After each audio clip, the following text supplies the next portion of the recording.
Oo nga, hindi ko na i-post yung sa ano, kay John Amores. Sayang. Oo. Pero sumuko daw kanina si John Amores, di ba? Sumuko si John Amores. So, andito ba si Harry Roque? Hindi ko alam. Hindi ko alam kung nandito si Harry Roque. Ah, mahalin natin ang basketball player. Anyway, kayo dyan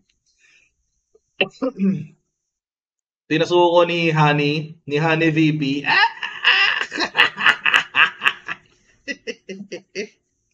Pinasuko na ni Honey VP. Oo. Baka sinabihan, tatamaan ako dyan. Kailangan mo sumuko. Ang dami kong issue sa akin eh. Hindi ka pa sumuko ka. Anyway, anong kinasa sa kanya? Frustrated murder? Akala ko attempted homicide eh. Kasi wala namang intent. Kaso, baka yung interpretation ng police is their interpretation of intent is yung paglabas niya ng baril.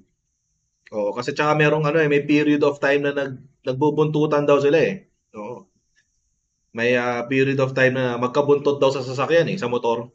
So, it could have given him the time to relent from his plans. Kaso hindi. Kaya murder. Frustrated murder ang naman. But anyway, no, not attempted. At frustrated. Ibig sabihin, ang difference po ng attempted is pinigilan mo yung sarili mo. Oo, yun yung attempted. Pinigilan mo yung sarili mo. You attempted to commit it, but, hindi pala. Sorry. You attempted to commit the murder, but by some force or accident, hindi na ituloy yung hindi natuloy yung murder. Hindi natuloy yung criminal act. Okay, by some force or accident. Sa frustrated murder naman, you have already committed the injury pero hindi hindi natuluyan yung iyong victim. So halimbawa, kung binaril mo, tinamaan sa balikat. Oo, tinamaan sa balikat, hindi siya namatay. Yun ang frustrated. Hmm. So in this case, dapat hindi siya frustrated murder. Dapat attempted kasi hindi naman it's by force or accident na hindi na commit yung criminal act. Hindi na the criminal act was not brought to fruition, kumbaga. So, mas mabigat yung attempted, ay yung frustrated. Kasi yung frustrated, natuluyan mo siya. Natuluyan mo siya. Hindi lang namatay. Ganun. So, halimbawa nga, tulad no, halimbawa kay John Amores, binaril niya, hindi tinamaan. By some force or accident, hindi tinamaan. So, hindi nagkaroon ng injury. Pero, merong attempt to commit the criminal act. So, yun yung attempted. Yan. Yung frustrated, o halimbawa ulit, si John Amores, binaril, tumama, pero hindi namatay. Ang gusto niya mangyari, mapatay. Hindi namatay. Yun yung frustrated.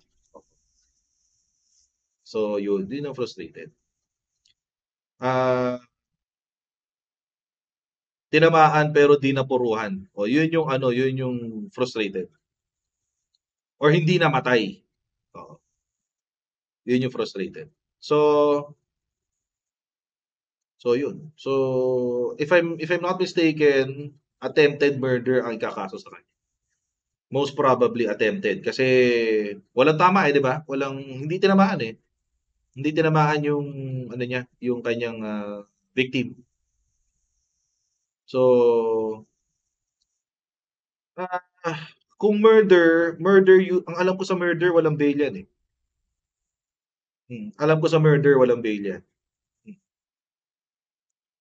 So nagmintis kasi di sanay baka kasi kung bumaril siya, gangsta, yung gumaganon ganon. Di ba yung pamatay yung baril? Pamatay yung baril, no? Nakatagilid na ganyan, gangsta, di ba? Pak, pak, pak, pak, ganon. Walang ganon, hindi ubra yun. Hindi ubra yun. Paano pag hindi tinamaan pero na cardiac arrest? Anong kaso yun? O di homicide? Well, depende. Uh, if the proximate cause of the heart attack is the attempt to commit murder, o di murder pa rin siya. Proximate cause. Gangsta na Luis. Di ba the Vancouver Gym? Gangsta, patigil eh. Paano patagilid? Ang pangit. Homicide versus murder. Homicide, walang intent or kumbaga, ang homicide is walang intent to commit the act but the death happened. So, para ba ito i-explain? Halimbawa, nagda-drive kayo, nagda-drive. Tapos may nasagasaan kayo. Hindi nyo naman pinlano. Oo. Hindi nyo naman pinlano na mapatay yung nasagasaan. Namatay siya. Yun yung homicide. Yung murder is merong intent to commit the criminal act. Tapos merong may special element. Yung element of planning. Yung pagpaplano. Pinlano mong patayin. So, walang yun, walang time frame yun, walang requirement yun na days, months, hours, or years, walang ganun. Basta pinlano mo. So, siguro, dun sa panahon na magkasunod yung dalawang motor, pinlano ni Amores, papatayin ko to, may dala, kargado ako, papatayin ko to. Yun. So, yan. Premeditated yun. Hindi premeditated yung technical term eh. Hindi premeditated yung technical term. It's something else. I just forget it right now. Murder is premeditated. Yun, Danica. Walang yung premeditated murder, hindi walang may ganun, oo. Pero murder kasi is really premeditated. May degree ba ang murder? Ba? Nagiging law school class tayo dito. Nagiging law school class. Dahil kay Amores. Murder sa Pilipinas, walang degree. But there is only different kinds of acts. So yung attempted, there's the consummated, frustrated, and the attempted. So yung tatlong. Sa states kasi merong murder 1, murder 2, ganun. Yun yung levels. Sa Pilipinas, tatlo. There's the attempted, frustrated, and consummated. Lahat ng crimes ganun. Except for rape. Walang attempted rape. Rape is rape. So kahit madikit lang si Pototoy doon sa rape na yun. Anyway, sige. Basta ganun. So if I'm not mistaken, si Amores ay sumuko. Sumuko siya. Yung pagsuko niya could also be a mitigating circumstance.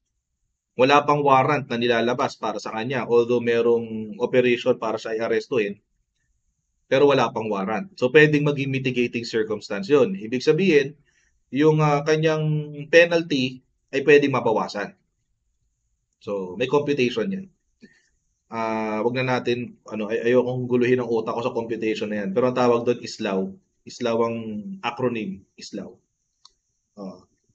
So, yun. Dapat sa Davao City siya nagtago. Sabi ni My Name is Earl. Oo, pag sa Davao City siya, safe siya doon.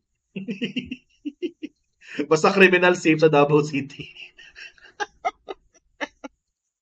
Basta mga pogo, mga related sa mga Duterte, mga kaibigan, alleged jowa, ganon. Safe sa Davao City. Alagang swow, sabi ni Carlo Banza. Alagang swow. Diyos ko. Ayan. Kaya mga kakotsero, chill lang kasi, chill lang. Chill lang. Oo.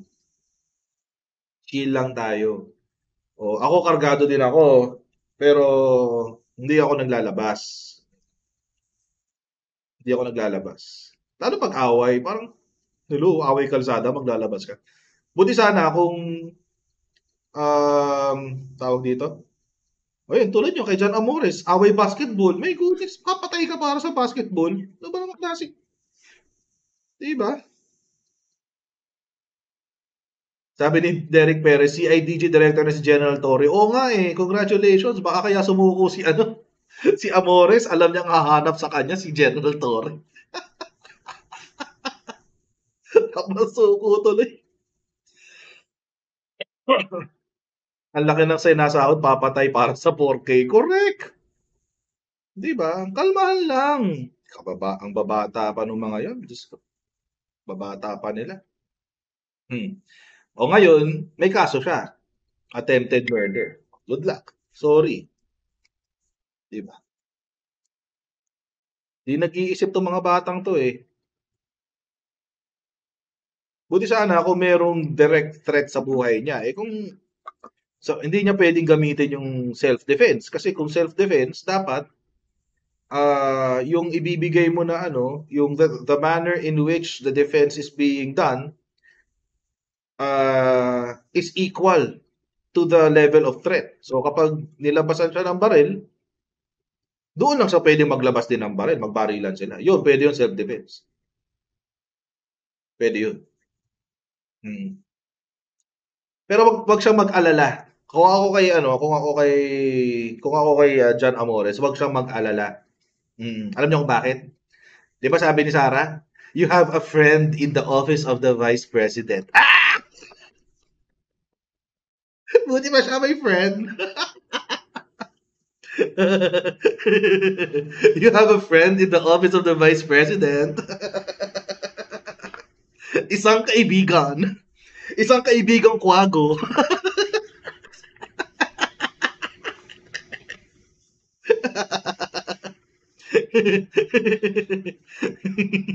Isang busit. Just go, my goodness. I'll see all of you in our next Coach Jared Live. God bless and see you next time, guys. Bye!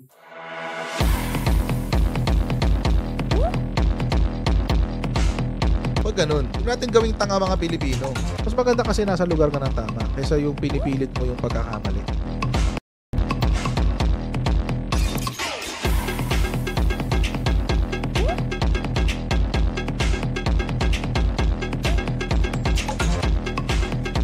Are they willing to go that far? Hindi makakalimutan ng Pilipino yan hanggat di nasasagot niya. Sino ngayon nagsasabi ng totoo?